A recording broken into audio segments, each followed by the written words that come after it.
کل ایک خبر جو آپ تک پہنچی اور وہ معاہدے کی توسیع اور توثیق تھی، جس میں ہماری ٹیم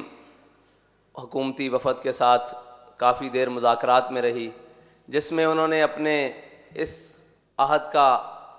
پاس رکھتے ہوئے یہ بات کہی کہ جی ہمیں نہیں پتہ تھا کہ ناموس رسالت کا معاملہ اتنا نازک ہے، ہمیں تو بابا جی کے دنیا سے جانے کے بعد پتہ لگا۔ انہوں نے کہا جی ہم اس معاملے پر عملی اقدامات کرنے کے لیے تیار ہیں، ہمیں وقت دیا جائے۔ تو ہمارا وقت انہیں دینا اس بات کا ہے کہ ہم حضور سید عالم صلی اللہ علیہ وسلم کی ناموس پر سرکاری سطح پر جواب چاہتے ہیں، اور اس سرکاری سطح پر جواب دینے کے لیے ہم نے انہیں وقت دیا، اور وہ وقت کا اعلان خود ہمارے ملک کے وزیر اعظم عمران خان صاحب نے اعلان کیا۔ ہم اس کے بعد بھی یہ کہتے ہیں کہ وہ 17 فروری ہو یا 20 اپریل ہو، ہم میدان عمل کے لیے تیار ہیں۔ ہم نے آپ کو ایک موقع دیا ہے کہ آپ اپنے آقا و مولا صلی اللہ علیہ وسلم کی بارگاہ میں سرخ رو ہو سکو، اور دوسری بات یہ ہے کہ ان کا خود بیٹھ کر ہماری ٹیم سے یہ بات کرنا کہ جی ہم اس معاملے میں اب سیریس ہو چکے ہیں، نہ تو سول گورنمنٹ ہماری ناموس رسالت پر کوئی بات سنتی ہے، وہ کہتے ہیں جی سب کچھ ہو سکتا ہے، ناموس رسالت کے پروانوں پر شیل نہیں گرائے جا سکتے۔ انہوں نے کہا جی اداروں کے لوگ وہ بھی اس بات کے اوپر ہیں کہ سب کچھ ہو سکتا ہے، سب کو روکا جا سکتا ہے، ناموس رسالت کے پروانوں کو نہیں روکا جا سکتا۔ تو ہم آپ کے سامنے اس بات کا عہد کرتے ہیں کہ آپ ہمیں وقت دیں، انشاءاللہ ہم عملی تصویر میں آئیں گے۔ ہم نے کہا جی آپ کو وقت دے دیا گیا حضور کے نام پر، کیونکہ ان کی ناموس کا مسئلہ ہے، اللہ تعالیٰ آپ سے یہ کام لے لے اور آپ کو قیامت والے دن حضور کے سامنے شرمندگی نہ اٹھانی پڑے۔ ہم اس کے لیے دعا کرتے ہیں، اور اس کے لیے ہم نے وہ اعلان اور معاہدے کی توسیع بھی کرائی۔ لیکن ایک بات ہے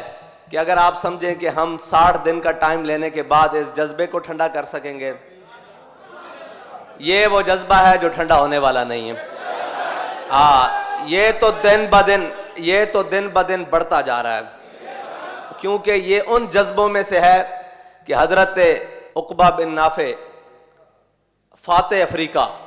ہمارے قائد جب ان کی بات کرتے تھے تو ان کا واقعہ سناتے تھے کہ آپ جب افریقہ کے جنگلوں میں مسلمان مجاہدوں کے ساتھ پہنچے نا، تو آپ نے ایک ٹیلے پر چڑھ کر اعلان کیا کہ اے اس جنگل کے درندوں، شیروں، چیتوں، ہاتھیوں اور موذی جانوروں، میں تمہیں اعلان کرتا ہوں کہ ہم اپنے آقا و مولا صلی اللہ علیہ وسلم کے غلام آئے ہیں اس جنگل میں، اور اس جنگل میں ہم نے رات بسر کرنی ہے، تو یہ جنگل خالی کر دو۔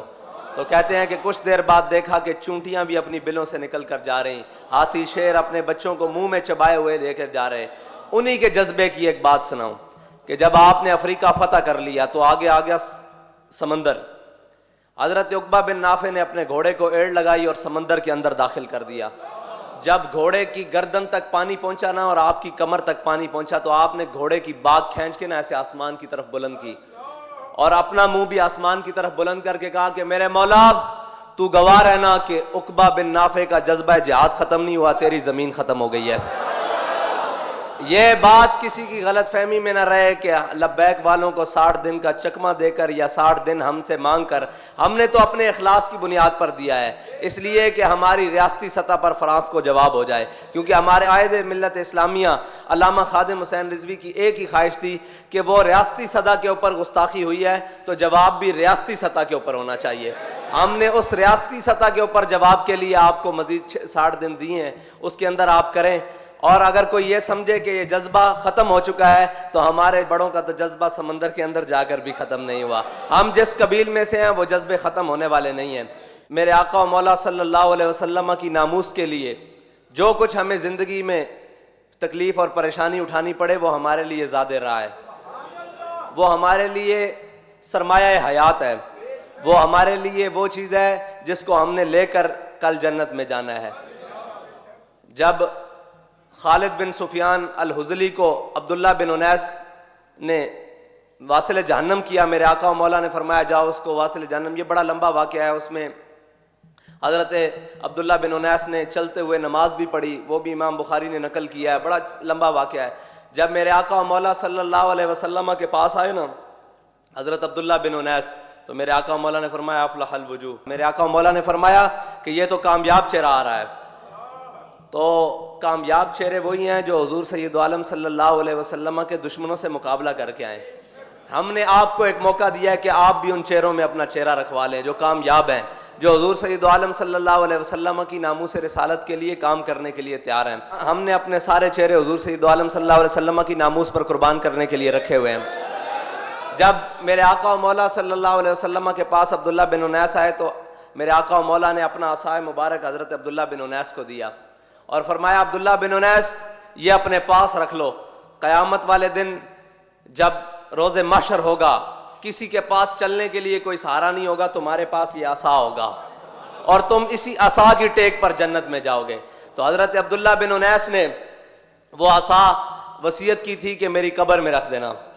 اور ہم یہ پیغام دینا چاہتے ہیں کہ تحریک لبیک یا رسول اللہ کے کارکنوں نے جو فارم فل کیے ہوئے ہیں نا حضور سید عالم صلی اللہ علیہ وسلم کی ناموس رسالت کے لیے، وہ سب نے وصیت کی ہوئی ہے کہ یہ جو فارم ہے یہ ہماری کفن میں رکھ دینا۔ کل قیامت کے دن ہم حضور کے سامنے جا کر پیش ہوں گے، یا رسول اللہ ہم اس جماعت سے تھے جو آپ کی ناموس رسالت کے لیے سب سے پہلے میدان عمل میں نکلتی تھی، ہم اس قائد کے پیچھے تھے جس قائد نے حضور سید عالم صلی اللہ علیہ وسلم کی ناموس رسالت کے لیے سب سے پہلے آگے قدم بڑھایا تھا۔